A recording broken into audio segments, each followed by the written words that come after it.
Okay, now Unit 8, D and F block elements, lecture number 4, 8.3.5, trains in the m+2/m. What is the meaning of this? m+2 electron, it gives metal. Standard electrode potential. अब आपने electrochemistry जब तक पढ़ा है तब तक standard electrode potential क्या है वो मुझे समझाने की आपसे जरूरत नहीं पड़ेगी, लेकिन E0 cell is equal to E0 RC minus E0 RA. RC means reduction at cathode and RA means reduction at anode. वो वैल्यू आपको याद रखनी पड़ेगी। तो यहाँ पे जो स्टार्टिंग में एनसीईआरटी टेक्स्ट बुक में दिया गया है वो एक टेबुलर फॉर्म है।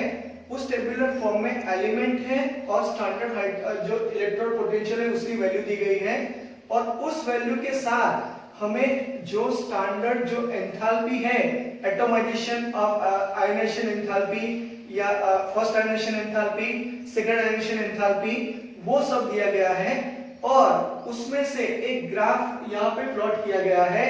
एलिमेंट जो एलिमेंट है और उसके सामने जो वाई एक्सिस पे है वो है आपका स्टैंडर्ड इलेक्ट्रोड पोटेंशियल और एक्स एक्सिस पे है एलिमेंट्स। तो उस तरीके से ऑब्जर्व्ड और कैलकुलेटेड वैल्यूज दी गई है। उस ग्राफ को सिर्फ आपको देखना है कैसा उसका नेचर है, दूसरा कुछ याद रखने की जरूरत नहीं है, वो आगे हम यहाँ पे देखेंगे। तो अब जो ग्राफ और जो टेबुलर फॉर्म है वो हम देख लेते हैं।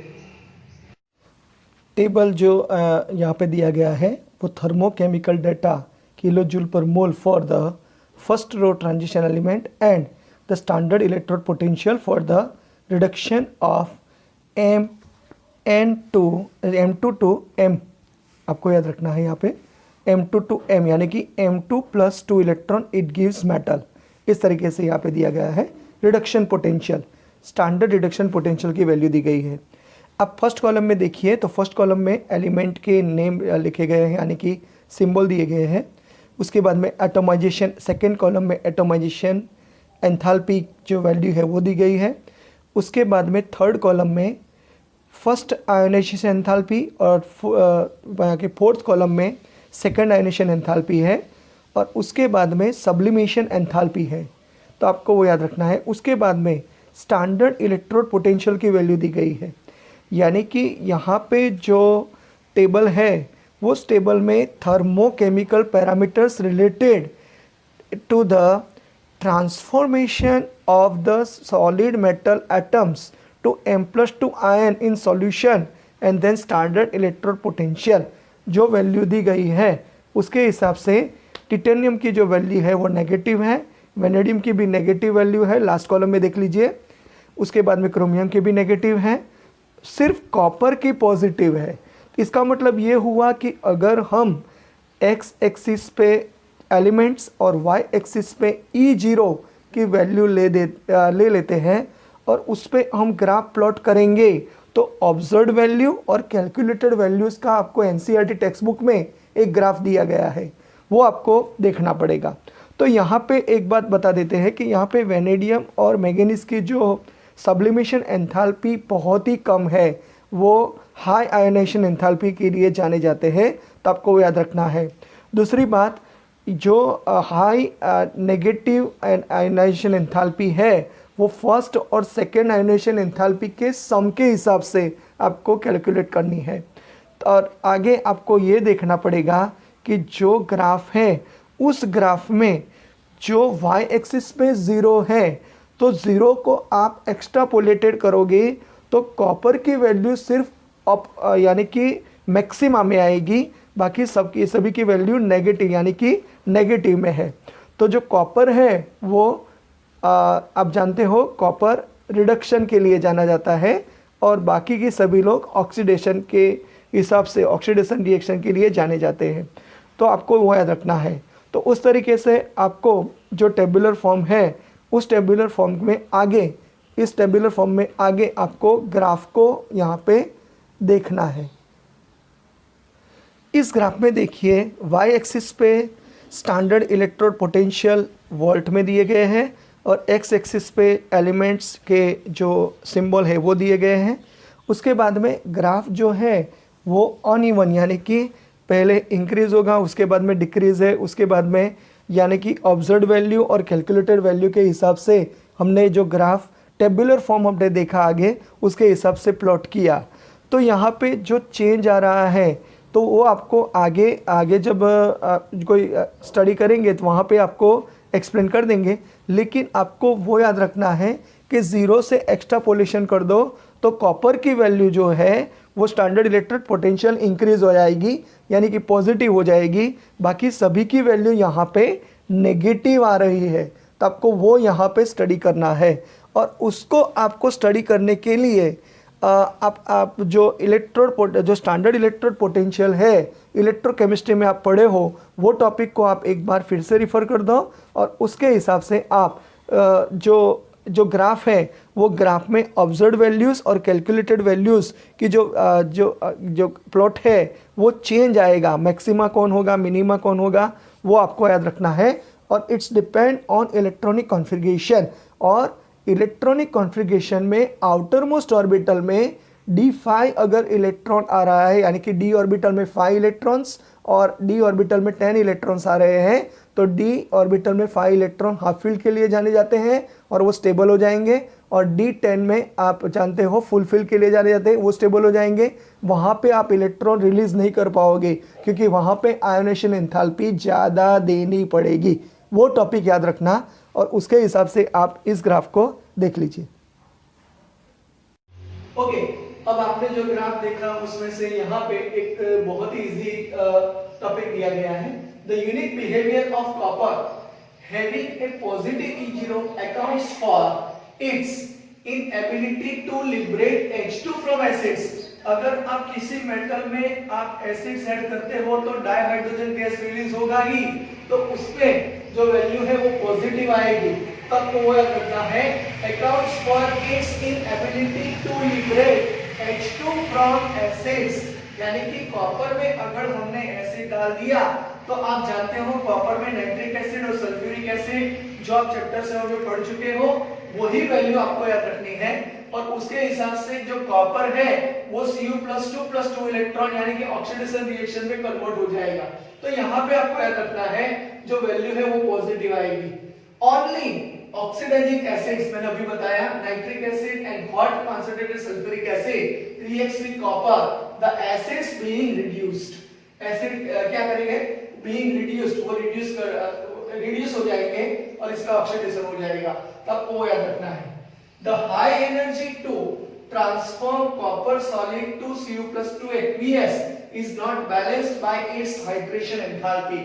आपने जो टेबुलर फॉर्म देखा उसमें हाइड्रेशन एंथैल्पी का वैल्यू देख लीजिए, तो क्योंकि वहां पे हाइड्रेशन एंथैल्पी है, हाइड्रेशन एंथैल्पी का मतलब क्या होता है, वाटर एडिशन के साथ जो कॉपर जो Cu है वो Cu+2 के साथ अटैच होने के साथ वाटर मॉलिक्यूल अटैच हो जाएंगे, उसको क्या कहेंगे, हाइड्रेशन एंथैल्पी। तो आप ये भी जानते हो, तो वहां पे आपको याद रखना पड़ेगा हाई एनर्जी चाहिए, हाइड्रेशन एंथैल्पी की वैल्यू वहां पे हाई है। देख लीजिए टेबुलर फॉर्म में आपको पता चल जाएगा। The general trend towards less negative E0 values across the series is related to the general increase in the sum of the first and second ionization enthalpies। ये आप जानते ही हो, ऑलरेडी आप आगे पढ़ चुके हो, लेकिन यहाँ पे जो सेंटेंस लिखा है वो बहुत इंपॉर्टेंट है। Less negative E0 values across the series is related to the general increase in the sum of the first and second ionization enthalpies। The value of E0 for Mn, Ni and Zn are more negative than expected from the trend। उस पे जो depend है वो जो किस पे depend रहेगा, तो स्टेबिलिटी पे डिपेंड रहेगा। अगर Mn, Ni और Zn की आप इलेक्ट्रॉनिक कॉन्फ़िगरेशन देख लीजिए तो वहां पे D5 या D10 इस तरीके से कोई इलेक्ट्रॉनिक कॉन्फ़िगरेशन आएगा आउटर मोस्ट ऑर्बिटल में, तो उस वो यहाँ पे फैक्टर काम करेगा। यहाँ पे देख लेते हैं, the stability of the half filled D subcell in Mn+2 and completely filled D10 configuration in Zn+2 are related to their E0 values, whereas E0 for Ni is related to the highest negative delta जो enthalpy है hydration enthalpy, standard hydration enthalpy change है वो highest negative होगी, आपको वो याद रखना है। तो E0 की वैल्यू किस पे डिपेंड रहेगी, मैंने अभी बताया इलेक्ट्रॉनिक कॉन्फ़िगरेशन में आउटर मोस्ट ऑर्बिटल में अगर D5 या D10 इस तरीके की कॉन्फ़िगरेशन आ रही है तो आपको वहां पे कोई चेंज मिलेगा और उसकी जो वैल्यू है वो इंक्रीज हो जाएगी। तो E0 की वैल्यू इंक्रीज यहाँ पे होती है, where E0 for Ni is related to the highest negative, यहाँ पे कहेंगे hydration enthalpy, change in hydration enthalpy. 0 का मतलब है standard, so standard we can say change in hydration enthalpy, आपको याद रखना पड़ेगा यहाँ पे, ये टॉपिक भी बहुत इंपॉर्टेंट है। और इसी के हिसाब से आप इलेक्ट्रोकेमिस्ट्री में थोड़ा उसके बारे में पढ़ चुके हो कि कहाँ पे रिडक्शन होगा, कहाँ पे ऑक्सीडेशन होगा, कौन रिड्यूसिंग एजेंट होगा, कौन ऑक्सीडाइजिंग एजेंट होगा, और क्यों निकल क्यों कैटालिस्ट के फॉर्म में यूज किया जाता है, Mn क्यों कैटालिस्ट के फॉर्म में यूज किया जाता है, जिंक जो है वो रिडक्शन के लिए क्यों यूज किया जाता है, वो सारे क्वेश्चन के आंसर इस पे डिपेंड रहेंगे, तो आपको वो याद रखना है। 8.3.6 यहाँ पे जो टॉपिक है वो यहाँ पे फिनिश हो रहा है, trends in the M+2 M standard electrode potential. इसका मतलब ये होता है M+2 electron it gives metal in terms of solid, इसका मतलब ये होता है। और यहाँ पे रिडक्शन रिएक्शन होता है, ऑक्सीडेशन रिएक्शन नहीं होता, तो आपको याद रखना पड़ेगा। तो यहाँ पे आपने जो देखा वो trends in the M+2 slice M standard electrode potential देखा। अब आप देखेंगे trends in the M+3 slice M+2 standard electrode potential, यानी कि यहाँ पे क्या आएगा M+3 plus electron it gives M+2। अगर मैं यहाँ पे Fe+3 लेता हूँ तो Fe+3 plus electron it gives Fe+2। तो इस तरीके से आपको याद रखना है। The E0 M+3 M+2 slice M+2 values shows the varying trends, यहाँ पे डिफरेंट ट्रेंड्स पे आएंगे, क्योंकि आपको वही याद रखना है जो तीसरा इलेक्ट्रॉन है वो d ऑर्बिटल में से रिलीज होगा, वरना 4s ऑर्बिटल में से रिलीज हो रहा है जब M+2 आता है। तो यहाँ पे आपको याद रखना पड़ेगा। So the low value for scandium, scandium की इलेक्ट्रॉनिक कॉन्फ़िगरेशन लिखो, scandium Z=21, argon core 3d1 4s2। अगर सारे इलेक्ट्रॉन आउटर मोस्ट ऑर्बिटल से रिलीज हो गए तो Sp+3 फॉर्म हो जाएगा और वो नोबल गैस कॉन्फ़िगरेशन को कंप्लीट करेगा, क्योंकि आर्गन कोर बन जाएगा। तो जो वैल्यू है वो वहां पे लो है। The highest value for Zn, क्यों, क्योंकि Zn की इलेक्ट्रॉनिक कॉन्फ़िगरेशन आप लिखते हो तो Zn Z=30, argon core 3d10 4s2। दो इलेक्ट्रॉन तो चले जाएंगे, लेकिन अभी एक इलेक्ट्रॉन बाकी रहा तो वो निकल नहीं पाएगा, तो उसकी वैल्यू क्या होगी, हाईएस्ट होगी, due to the removal of an electron from the stable d10 configuration. क्योंकि 4s2 में से 2 इलेक्ट्रॉन तो चले जाएंगे, लेकिन एक इलेक्ट्रॉन रिलीज करने के लिए ज्यादा एनर्जी की जरूरत पड़ेगी, इसलिए हाईएस्ट वैल्यू होती है। आपको वही भी याद रखना पड़ेगा। यहाँ पे high value for Mn source the Mn+2 d5, यानी कि Mn की इलेक्ट्रॉनिक कॉन्फ़िगरेशन लिखो, उसके बाद में एक्साइटेड स्टेट में 2 इलेक्ट्रॉन निकाल दो तो इलेक्ट्रॉनिक कॉन्फ़िगरेशन आएगी Mn+2 की आर्गन कोर 3d5 4s0। तो इस तरीके से particularly stable, whereas comparatively low value for Fe shows the extra stability of Fe+3। Fe+3 का भी इलेक्ट्रॉनिक कॉन्फ़िगरेशन लिखोगे तो तुरंत पता चल जाएगा। इसमें आपको जो केस स्टडी दी जाती है तब आपको इलेक्ट्रॉनिक कॉन्फ़िगरेशन लिखना है और ग्राउंड स्टेट में लिखना है और एक्साइटेड स्टेट में लिखना है, और थोड़े टॉपिक आप याद रखोगे तो बहुत ही अच्छी तरीके से आंसर दे पाओगे। D5 या D10 इस तरीके से कोई भी यहाँ पे कोई टॉपिक आ रहा है, यानी कि D5 या D10 तरीके की इलेक्ट्रॉनिक कॉन्फ़िगरेशन आ रही है तो वहां पे चेंज हो जाएगा। तो आपको जो वैल्यूज है, ये जो वैल्यू है किसकी है, स्टैंडर्ड इलेक्ट्रोड पोटेंशियल की है।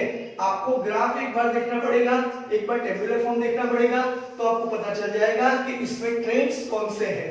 तो ये इलेक्ट्रोकेमिस्ट्री का सब्जेक्ट के रिलेटेड है। यहाँ पे ये एनसीईआरटी टेक्स्ट बुक में नया दिया गया है, तो थोड़ा याद रखने की कोशिश कीजिए किसकी वैल्यू ज्यादा है और किसकी वैल्यू कम है। It's depend on certain properties of electronic configuration in outer most orbiter. तो आपको इस तरीके से यहाँ पे दो टॉपिक हमने फिनिश किए। अब आगे हम आगे जो डिस्कशन करने वाले हैं वो टॉपिक पे जाएंगे। ऑक्सीडेशन स्टेट्स में वेरिएशन आ रहा है उस पे हम डिस्कशन करेंगे। उसके दो टेबुलर फॉर्म है, वो दो टेबुलर फॉर्म अगर आप समझ गए तो बहुत अच्छी तरीके से आंसर दे पाओगे। तो यहाँ तक आप स्क्रीनशॉट निकाल लीजिए। आगे ये टॉपिक अभी 8.3.7 कंटिन्यू करेंगे। Okay, continue lecture 8.3.7 trends in stability of higher oxidation states. यानी कि ऑक्सीडेशन स्टेट्स का मतलब क्या है आपको इजीली पता है, तो आपको उस तरीके से याद रखना है। यहाँ पे एनसीईआरटी टेक्स्ट बुक में दिया गया है stable halides of the 3D series of transition metals और formulas of halides of 3D metals.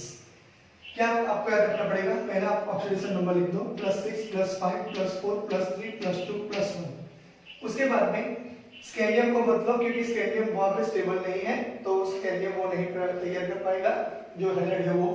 तो यहाँ पे याद रखो टिटेनियम है, वैनेडियम है, क्रोमियम है, मैंगनीज है, आयरन है, कोबाल्ट है, निकल है, कॉपर है और जिंक है। तो यहाँ पे अगर हम बात करें टिटेनियम की, तो टिटेनियम में हाईएस्ट जो ऑक्सीडेशन स्टेट्स है वो +4 है। वो टेट्रा हैलाइड्स की वो हाईएस्ट ऑक्सीडेशन स्टेट्स है और वो स्टेबल है। TiX3 वो भी यहाँ पे स्टेबल आएगी। TiX2 ट्रिपल डैश, यानी कि यहाँ पे Cl Br और I हो जाएगा। याद रखिएगा X इज इक्वल टू, जहाँ पे X है उसको फ्लोरीन, क्लोरीन, ब्रोमीन और आयोडीन आ जाएगा।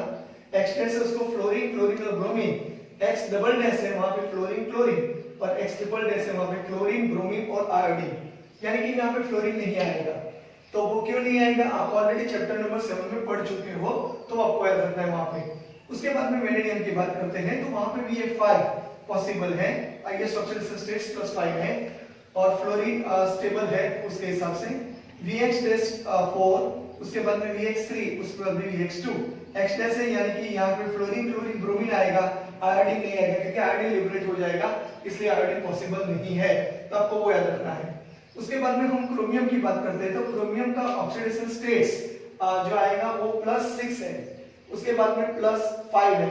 तो CrF6 और CrF5 पॉसिबल है, वो स्टेबल ऑक्सीडेशन स्टेट्स है। CrX4, CrX3, CrX2 वो आप X की वजह फ्लोरीन, क्लोरीन, ब्रोमीन और आयोडीन ले सकते हो। तो वहां पे +4, +3 और +2 है वो आपको ऑक्सीडेशन स्टेट्स वहां पे मिल जाएंगे। मैंगनीज का मैक्सिमम ऑक्सीडेशन स्टेट्स +7 है, लेकिन वो +7 oxidation state is not represented in simple halides. MnX7 is not possible, तो आपको याद रखना है MnF4 is possible, MnF3 is possible, MnX2 is possible, और अगर हाइड्रोलिसिस करते हो तो MnO3F is also possible। तो ये जाना जाता है, आपको याद रखना पड़ेगा, ये MCQ में क्वेश्चन आता है। MnO3F is known, which one is the known oxidation states of Mn from the following? आपको याद रखना पड़ेगा MnO3F। उसके बाद में आयन की बात करते हैं तो FeH3 और FeH2 हो जाएगा। H की जगह यहाँ फ्लोरीन, क्लोरीन, ब्रोमीन ले सकते हो, आयोडीन नहीं आएगा। यहाँ पे कोबाल्ट है तो COF3 और COH2 हो जाएगा। यहाँ पे COF3 और COH2 पॉसिबल है। NiH2, उसके बाद में निकल का ले जाओ तो निकल हैलाइड बनेगा। COH2 डैश और COH ट्रिपल डैश, यानी कि COX2 डैश है तो उसका मतलब ये है फ्लोरीन, क्लोरीन पॉसिबल है यहाँ पे, और COX ट्रिपल डैश है, यहाँ पे क्लोरीन, ब्रोमीन, आयोडीन पॉसिबल है, फ्लोरीन पॉसिबल नहीं है। आपको याद रखना है। ZnX2 आप जानते हो, ZnCl2, ZnF2, ZnBr2, ZnI2 सभी यहाँ पे होते हैं, यानी कि ऑक्सीडेशन स्टेट्स हो सकते हैं। तो उस तरीके से आपको यहाँ पे ये टॉपिक है, उसमें जो टिपिकल टॉपिक है MnO3F वो आपको याद रखना है। और आगे जो आपके एनसीईआरटी टेक्स्ट बुक में दिया गया है वो the ability of fluorine to stabilise the highest oxidation state is due to either, याद रखिएगा, due to either higher lattice energy as in the case of COF3 और higher bond enthalpy terms for the higher covalent compounds VF5 and CrF6। VF5 and CrF6 आप देख लीजिए, यहाँ पे VF5 and CrF6 है, तो उसके हिसाब से जो ऑक्सीडेशन स्टेट्स है वो हायर है और वो स्टेबल भी है, तो आपको याद रखना है। Although V+5 is represented only VF5 and undergo hydrolysis, अगर BF5 का हाइड्रोलिसिस करते हो तो हमें मिलेगा BOX3 तो gives oxo halides. Oxo halides भी ये स्टेबल है, तो ये भी आपको याद रखना है। Another feature of fluorides is that instability in the low oxidation states. As for example, BX2 when S is equal to Cl, Br and I. तो इस तरीके से जो ऑक्सीडेशन स्टेट्स अगर आपने याद रख लिए, और ये टॉपिक इंपॉर्टेंट है, और दूसरे वाला जो पे टेट्रा हैलाइड्स है वो इंपॉर्टेंट है, और बाकी जो है ऑक्सीडेशन स्टेट्स की स्टेबिलिटी के हिसाब से ये टॉपिक इंपॉर्टेंट है। Higher lattice energy as in the case of COF3 और higher bond enthalpy terms for the higher covalent compounds, ex for example VF5 and CrF6। तो आपको वो याद रखना है। तो उस तरीके से जो trends in stability of higher oxidation states है अभी कंटिन्यू है, अभी आगे कंटिन्यू करेंगे। जो कॉपर का है वो हम डिस्कस करेंगे, वो डिस्प्रोपोर्शनल रिएक्शन कैसे आएगा वो भी आपको याद रखना है। और उसके बाद में जो ऑक्सो एसिड्स, ऑक्सो जो फॉर्म है वो भी आपको जो एनसीईआरटी के टेक्स्ट बुक में दिए गए हैं उसका भी यहाँ पे स्टडी करेंगे। लेकिन ये बहुत इंपॉर्टेंट पार्ट है, आपको याद रखना पड़ेगा कि मैक्सिमम क्रोमियम की ऑक्सीडेशन स्टेट्स कितनी होती है, तो +6। ऑक्सीडेशन स्टेट्स आपको फाइंड आउट करने के लिए इलेक्ट्रॉनिक कॉन्फ़िगरेशन में जाना पड़ेगा, और इलेक्ट्रॉनिक कॉन्फ़िगरेशन में जितने आउटर मोस्ट ऑर्बिटल में से इलेक्ट्रॉन रिलीज होंगे वो उसकी ऑक्सीडेशन स्टेट्स होगी, यानी कि वेरिएशन होगी, और वेरिएशन के हिसाब से वो स्टेबल और अनस्टेबल, वो स्टेबिलिटी के लिए ट्राई जो कंप्लीट ट्राई करेगी, और ऑक्सीडेशन नंबर जो +6 +5 +4 +3 +2 और +1 किसका है, तो इस तरीके से क्वेश्चन आ सकते हैं। ट्रांजिशन एलिमेंट्स में +1 ऑक्सीडेशन स्टेट्स किस मेटल्स का है, तो आपको याद रखना पड़ेगा कॉपर का, क्योंकि कॉपर Cu+ यहाँ पे फॉर्म कर रहा है, दूसरा कोई भी एलिमेंट नहीं है। और यहाँ पे देख लीजिए +2 ऑक्सीडेशन स्टेट्स, सारे +2 ऑक्सीडेशन स्टेट्स हैं, तो आपको वो भी याद रखना है। +3 ऑक्सीडेशन स्टेट्स भी जाने जाते हैं, लेकिन उसके बाद में +4 भी है, और मैक्सिमम दो +6 है, तो आपको वो याद रखना है। उसके बाद में MnO3F वाला जो एग्जांपल है वो याद रखना है, और BOX3 वाला एग्जांपल याद रखो क्योंकि इंपॉर्टेंट है। और यहाँ पे लो ऑक्सीडेशन स्टेट्स है BH2 यानी कि V+2, यानी कि X की तो -1 ही होगी, तो यहाँ पे V+2 आएगा, तो X is equal to chlorine, bromine और आयोडीन हो सकते हैं। तो इस तरीके से आपको ये याद रखना है। यहाँ पे बहुत ही सिंपल टॉपिक है, अब आगे हम इसका आगे हम स्टडी करेंगे, लेकिन इसका स्क्रीनशॉट निकाल लीजिए। Okay, now 8.3.7 topic continue. Same applies to CuX, यानी कि अगर बीकर लिया है, इस बीकर में अगर आपने यहाँ पे हाइड्रोक्लोरिक एसिड लिया है, और इसमें अगर आप कॉपर स्ट्रिप को रखते हो, यानी कि यहाँ पे आपने कॉपर स्ट्रिप रखी, तो आप इलेक्ट्रोकेमिकल जो इलेक्ट्रोकेमिस्ट्री है उसमें आप पढ़ चुके हो इलेक्ट्रोकेमिकल सीरीज यानी कि EMF सीरीज में, कि यहाँ पे जो कॉपर की टेंडेंसी है वो इलेक्ट्रॉन लूज करने की नहीं होती, क्योंकि जो H+ है वो H+ की टेंडेंसी क्या है आप जानते हो, H+ plus electron it gives H2 gas, और यहाँ पे बन जाएगा Cu, it gives Cu+2 electron. लेकिन कॉपर जो है वो उसका जो रिडक्शन पोटेंशियल है वो 0.34 वोल्ट है, यानी कि जो रिडक्शन पोटेंशियल प्लस होने के हिसाब से ये नेगेटिव हो जाएगा, इसका ऑक्सीडेशन होगा और इसका रिडक्शन होगा। तो यहाँ पे कॉपर ऑक्सीडेशन करता है, इसलिए वो रिस्ट्रिक्ट करेगा। इसलिए अगर आप कॉपर में HCl यानी कि कॉपर स्ट्रिप को आप HCl में डालोगे तो CuCl2 नहीं बन पाएगा, आपको वो याद रखना है। तो यहाँ पे Cu2 halides are known except the iodide, iodide तो मिलते ही नहीं है, तो आपको वो याद रखना है। इन the case of Cu+2 oxides 2I- it gives I2+ electron, और जो Cu+2 है वो इलेक्ट्रॉन गेन करेगा, यानी कि यहाँ पे इलेक्ट्रॉन लॉस कर रहा है, इसको हम रिड्यूसिंग एजेंट कह सकते हैं क्योंकि इलेक्ट्रॉन लॉस्ट है, ऑक्सीडेशन रिएक्शन हो रहा है। यहाँ पे 2Cu+2 + 4I- it gives Cu2I2 + I2। लेकिन जो कॉपर 2 जो है many copper 1 compounds, यानी कि यहाँ पे जो कॉपर 1 जो कंपाउंड्स है are unstable in aqueous solution and undergo disproportionation reaction, यानी कि यहाँ पे Cu+2 2 इलेक्ट्रॉन गेन करके Cu+ बनाएंगे, ऐसा यहाँ पे कहा गया है। लेकिन जो रिएक्शन है वो रिएक्शन ये है आयोडीन लिबरेशन, यानी कि आयोडीन यहाँ पे लिबरेट होता है। तो यहाँ पे जो Cu+ है वो अनस्टेबल के हिसाब से वो Cu+2 और Cu में कन्वर्ट हो जाएगा, यानी कि Cu यहाँ पे +1 हो गया, +2 ऑक्सीडेशन नंबर है, यहाँ पे 0 है, तो +1 to +2 यानी कि ऑक्सीडेशन नंबर इंक्रीज हो रहा है, तो यहाँ पे ऑक्सीडेशन रिएक्शन होगा, और +1 to 0 यहाँ पे ऑक्सीडेशन नंबर डिक्रीज हो रहा है, तो यहाँ पे रिडक्शन रिएक्शन होगा। और ऑक्सीडेशन और रिडक्शन रिएक्शन दोनों जगह पाए यहाँ पे दिखाई देते हैं, तो उसको डिस्प्रोपोर्शनेशन रिएक्शन कहते हैं। तो ये रिएक्शन बहुत ही इंपॉर्टेंट है, आपको याद रखना पड़ेगा।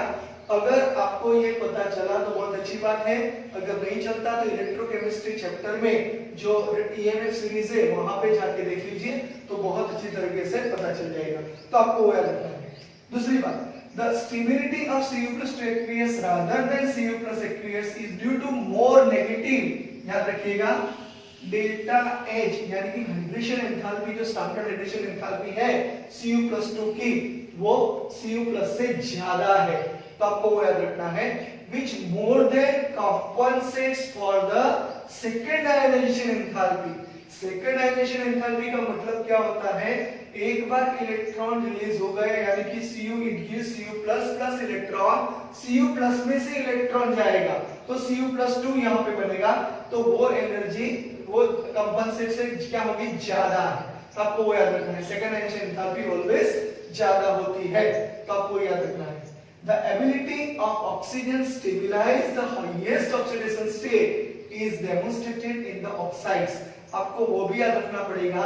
और मेटल जो है वो ऑक्सीजन के साथ बॉन्ड बनाएगा, क्योंकि ऑक्सीजन की इलेक्ट्रॉन नेगेटिविटी -3.5 है, तो यहाँ पे ऑक्सीडेशन स्टेट्स के हिसाब से डबल बॉन्ड भी फॉर्म करेंगे। तो यहाँ पे बहुत सारे एग्जांपल दिए गए हैं ऑक्साइड्स ऑफ 3D मेटल्स। आपकी जो टेबुलर फॉर्म है यहाँ पे ग्रुप 3 का, ग्रुप 3 में आएगा 3, 4, 5, 6, 7, 8, 9, 10, 11, 12 पीरियोडिक टेबल में।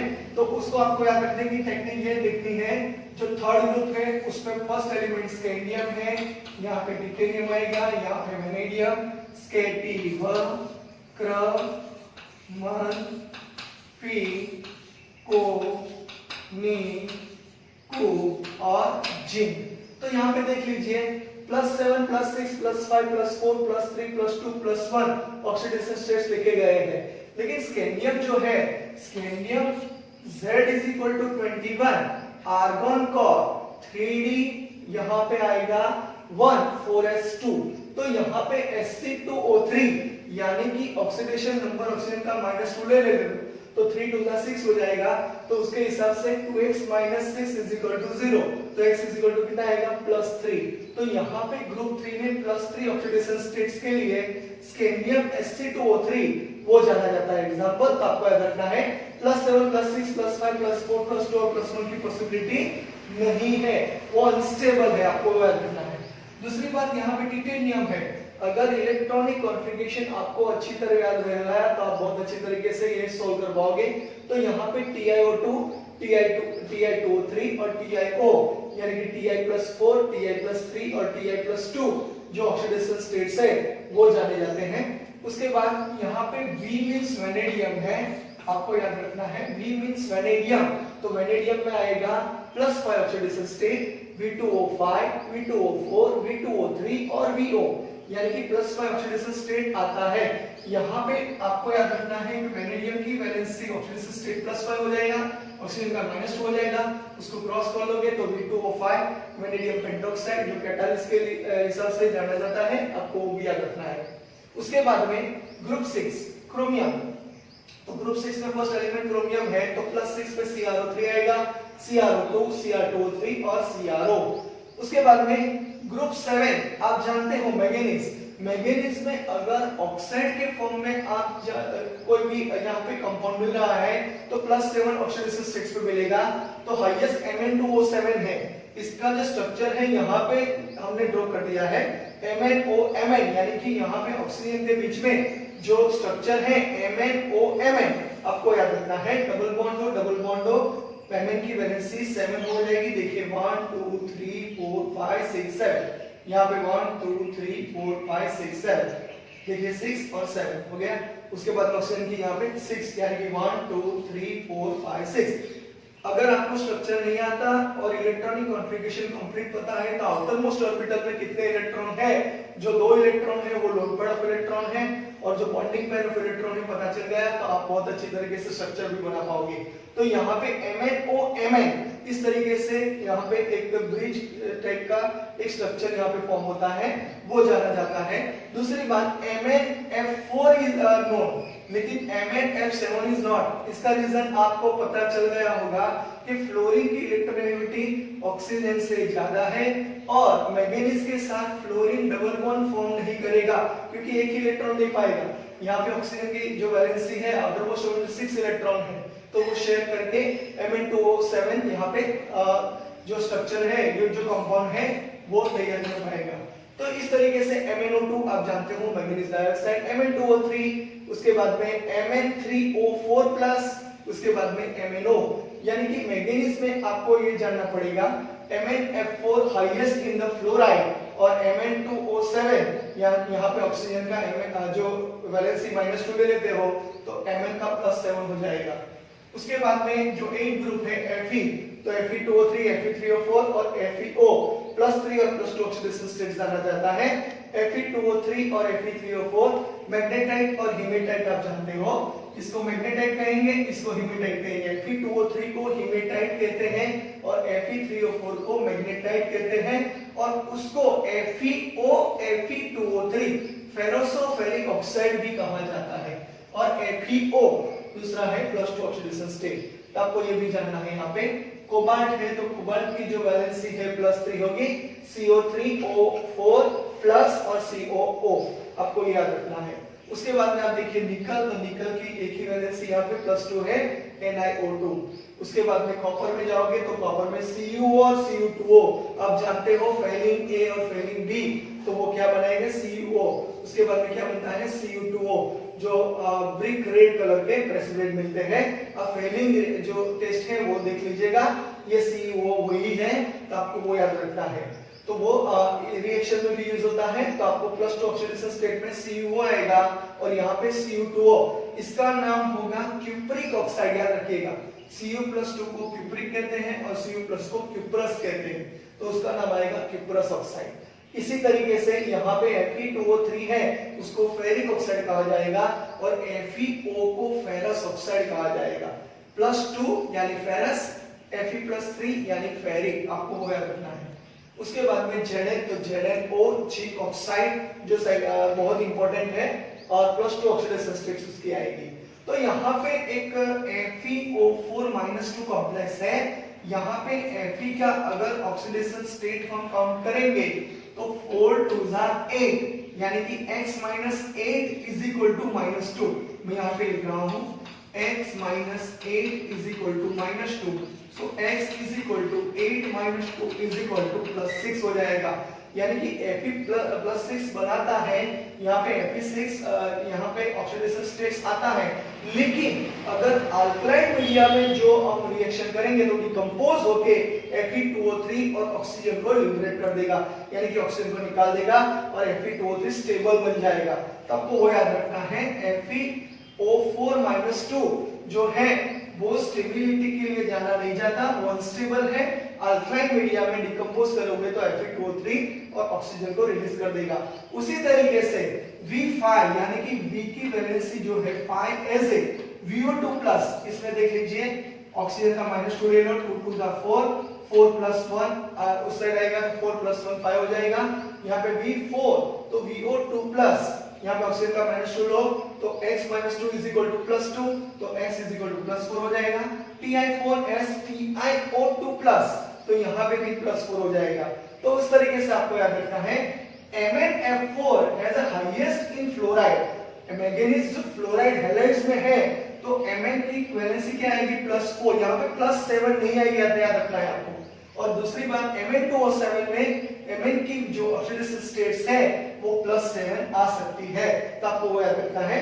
दूसरी बात यहाँ पे MO4N- यानी M यानी कोई भी ट्रांजिशन एलिमेंट यहाँ पे ले लेते हैं, तो M की जगह अगर आपने Mn लिख दिया तो MnO4 यहाँ पे आएगा माइनस, तो उसको परमैंगनेट आयन कहते हैं V5Cr6 Mn5 और Mn6, यानी कि M की जगह ये ले लेते हो तो ये आपको आगे पढ़ने को भी आएगा। तो ये कॉम्प्लेक्स फॉर्म है, तो इस तरीके से ऑक्सीडेशन स्टेट्स यहाँ पे चेंज हो रही है। ये बहुत इंपॉर्टेंट है, इसको आप जस्ट उसको स्क्रीनशॉट में ले लीजिए। और MO4N- फिर से मैं बता देता हूँ, इस M का मेटल है, मेटल यानी कि Mn यहाँ पे 7 होगा, सही है। अगर Mn में यहाँ पे 7 लिखता हूँ, देख लीजिए आप एक बार, MnO4, उसके बाद में यहाँ पे -1 आएगा, तो Mn की वैलेंसी यहाँ पे जो ऑक्सीडेशन स्टेट्स है वो 7 है। किस तरीके से, तो Mn का ऑक्सीडेशन नंबर अगर आप x ले लेते हो तो 4 × -2 = -1, so x - 8 = -1, तो यहाँ पे आएगा x = 8 - 1 = +7। इस तरीके से आप सभी का ऑक्सीडेशन स्टेट्स यहाँ पे निकाल सकते हो। और बहुत ही इंपॉर्टेंट है, ऑक्सीडेशन स्टेट्स आपको निकालना आना चाहिए, और स्टैंडर्ड 11 में आप ऑलरेडी रेडॉक्स रिएक्शन में ऑक्सीडेशन नंबर किस तरीके से निकाला जाता है वो आपने स्टडी कर लिया है, तो आपको याद रखना है। तो यहाँ तक हम जो 8.3.7 टॉपिक है यहाँ पे फिनिश हो रहा है। आगे का टॉपिक हम डिस्कस करेंगे, यहाँ तक आप स्क्रीनशॉट लीजिए। Okay, now 8.3.8 in your NCERT textbook.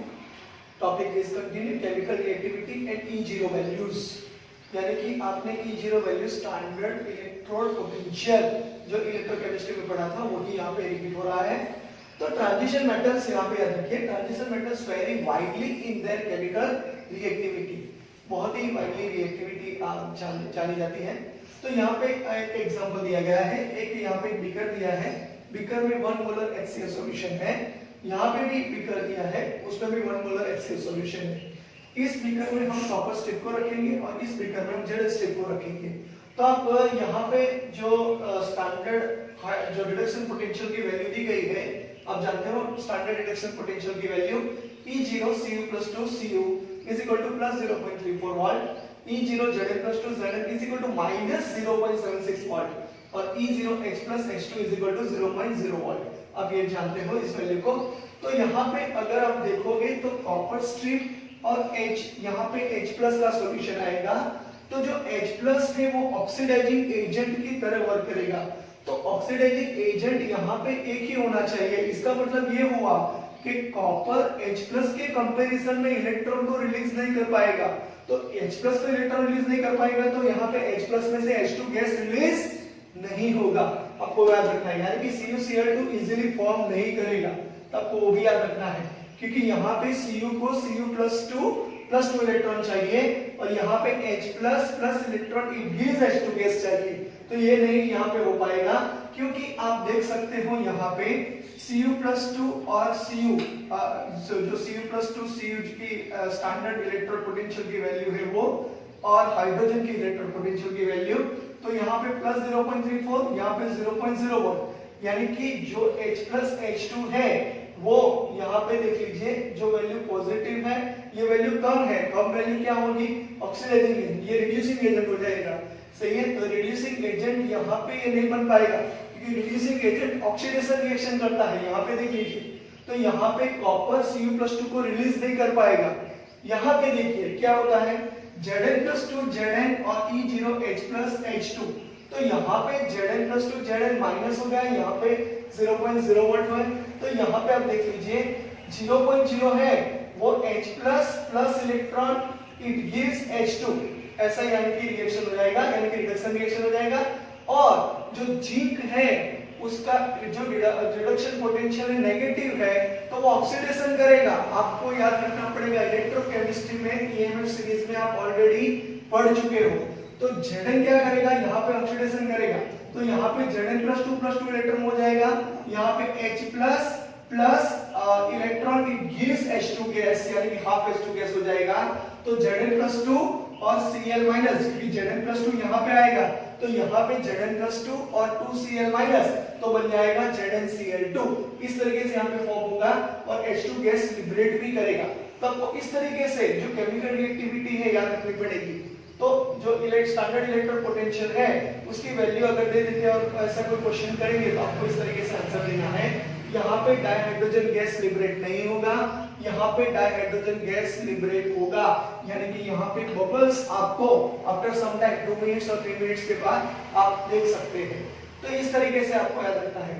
तो यहाँ पे देखिए titanium and vanadium in practice are passive to dilute non oxidising acids at room temperature, क्योंकि वो इलेक्ट्रॉन रिलीज नहीं कर पाएंगे। उसी तरीके से यहाँ पे है पैसिव है, यानी कि डाइल्यूट नॉन ऑक्सीडाइजिंग जो एसिड्स है उसके हिसाब से। The E0 values for M+2 slice M indicates decreasing tendency to form divalent cations across the series। आपको ये भी याद रखना है, जो E0 वैल्यूज है टेबुलर फॉर्म में आपने देखा M+2 M की जो वैल्यूज है वो डिक्रीजिंग टेंडेंसी में फॉर्म में होगी, तो आपको वो याद रखना है। यहाँ पे this general trend towards less negative E0 values are related to increasing sum of the first and second ionization enthalpy। आपको ये बात याद रखनी पड़ेगी, जो भी अनइवन यानी कि इरेगुलरिटी आती है, जो इरेगुलर यहाँ पे जो सीरीज में जो ट्रेंड्स दिखाई देता है उसका रीजन आपके इंटेक्स क्वेश्चन में भी है, तो आपको वो याद रखना पड़ेगा। Increasing sum of the first and second ionisation enthalpy, और दूसरी बात ये याद रखनी पड़ेगी कि जो सब्लिमेशन एंथैल्पीज है उसकी वैल्यूज कम है वेनेडियम और जो मैंगनीज है उसकी, तो वो आप इंटेक्स क्वेश्चन के आंसर में देख पाओगे। जो हमारा नेक्स्ट जो टॉपिक है वहां पे लिखा गया है, जो सॉल्व करके एनसीईआरटी टेक्स्ट बुक में दिया है, आपको वो भी याद रखना है। टेबुलर फॉर्म आपको दिया नहीं जाएगा, तो टेबुलर फॉर्म अगर देते हैं तो बहुत इजी हो जाएगा, लेकिन टेबुलर फॉर्म नहीं देते तो आपको याद रखना पड़ेगा इट्स डिपेंड ऑन, याद रखिएगा, related to increasing sum of the first and second ionisation enthalpy. इसके बारे में हमने आगे डिस्कस किया है। It is interesting to note that the E0 values for Mn, Ni and Zn are more negative than expected from the general trend। अब आपको case study दी गई Mn, निकल और Zn की, अगर आपको इलेक्ट्रॉनिक कॉन्फ़िगरेशन पता चल गया तो बहुत इजी तरीके से आप आंसर दे पाओगे। तो यहाँ पे देखिए manganese Z=25, argon core 3d5 अगर Mn+2 में कन्वर्ट हो रहा है तो आर्गन कोर 3d5 यानी 3d5 हाफ फील्ड है, जो हाफ फील्ड है वो स्टेबिलिटी के लिए जानी जाती है, इसलिए 3d5 हाफ फील्ड हो गई तो स्टेबल हो गया। इसके हिसाब से मोर नेगेटिव वैल्यू आ रही है। दूसरी बात जिंक की बात करते हैं तो Zn Z=30, यहाँ पे 30 है, आर्गन कोर 3d10 4s2, तो Zn+2 argon core 3d10 4s0 हो जाएगा। यहाँ पे फुलफिल्ड हो गया, यानी कि वो भी स्टेबिलिटी के लिए जानी जाती है। और निकल की बात करें तो हाइड्रेशन एंथैल्पी याद रखिएगा, highest negative enthalpies of hydration tabular form में दिया गया है, तो उसके हिसाब से जो निकल की है जो वैल्यूज है वो भी मोर नेगेटिव होगी देन एक्सपेक्टेड ट्रेंड्स में। अगर आपने जो ग्राफ देखा है ग्राफ में भी देख लीजिए और यहाँ भी हमने जो प्रूफ किया वो भी देख लीजिए, तो उस तरीके से ये क्वेश्चन का आंसर आप दे पाओगे। इलेक्ट्रॉनिक कॉन्फ़िगरेशन आ गई तो ये ग्राउंड स्टेट है और एक्साइटेड स्टेट है, आपको इस तरीके से याद रखना है और उसमें आप डिस्कशन कर लीजिए तो आपका आंसर सही हो जाएगा। उसके बाद में from E0 values of M+3 slice M+2 यानी कि M+3 plus electron it gives M+2, तो Mn+3 एंड CO+2 यहाँ पे याद रखिएगा Mn+3 and CO+2 are strong oxidising agent, याद रखिएगा स्ट्रॉन्ग ऑक्सीडाइजिंग एजेंट है, क्योंकि Mn+3 plus electron it gives Mn+2 बन जाएगा, तो वो क्या होगा स्ट्रॉन्ग ऑक्सीडाइजिंग एजेंट, जो इलेक्ट्रॉन गेन करेगा वो स्ट्रॉन्ग ऑक्सीडाइजिंग एजेंट है, तब को याद रखना है। उसी तरीके से कोबाल्ट भी स्ट्रॉन्ग ऑक्सीडाइजिंग एजेंट है CO+2। उसी तरीके से Ti+2 V+2 and Cr+3 ions ये आयंस हैं आर स्ट्रॉन्गेस्ट रिड्यूसिंग एजेंट्स, याद रखिएगा Ti+2, V+2 and Cr+3 they are considered as strongest reducing agent, इसीलिए तो वो जो कैटालिस्ट है उसके फॉर्म में यूज होते हैं, and will liberate hydrogen from a dilute acid। याद रखिए यहाँ पे अगर मैंने Cr+2 एक्वियस सॉल्यूशन ले लिया है और उसमें हाइड्रोक्लोरिक एसिड डाल दिया तो यहाँ पे Cr+3 में कन्वर्ट हो जाएगा, यानी कि कलर चेंज हो जाएगा और कलर चेंज के हिसाब से जो H2 गैस है वो भी लिबरेट होगा। तो इस तरीके से आपको याद रखना है जो H2 गैस लिबरेट कर रहा है यानी कि यहाँ पे Cr+2 Cr+3 में कन्वर्ट हो रहा है तो यहाँ पे ऑक्सीडेशन होगा और ट्वाइस H प्लस 2 इलेक्ट्रॉन की गिव्स H2 तो वहाँ पे रिडक्शन होगा। तो इस तरीके से आपका जो टॉपिक है chemical reactivity and E0 values यहाँ पे फिनिश हो रहा है। इंटेक्स के क्वेश्चंस और जो एक्सरसाइज के क्वेश्चंस है उसको बहुत अच्छी तरीके से स्टडी करो और जो यहाँ पे दिया गया है वही हिंट है, आप ट्राई करो और उसका आंसर आप होमवर्क में लिख दो बहुत ही अच्छी तरीके से। इस जो स्क्रीनशॉट निकाल लो और ये टॉपिक यहाँ पे लेक्चर नंबर 4 यहाँ पे फिनिश हो रहा है। अब आगे लेक्चर नंबर 5 में कंटिन्यू करेंगे, यहाँ तक आप स्क्रीनशॉट निकाल लो। Thank you.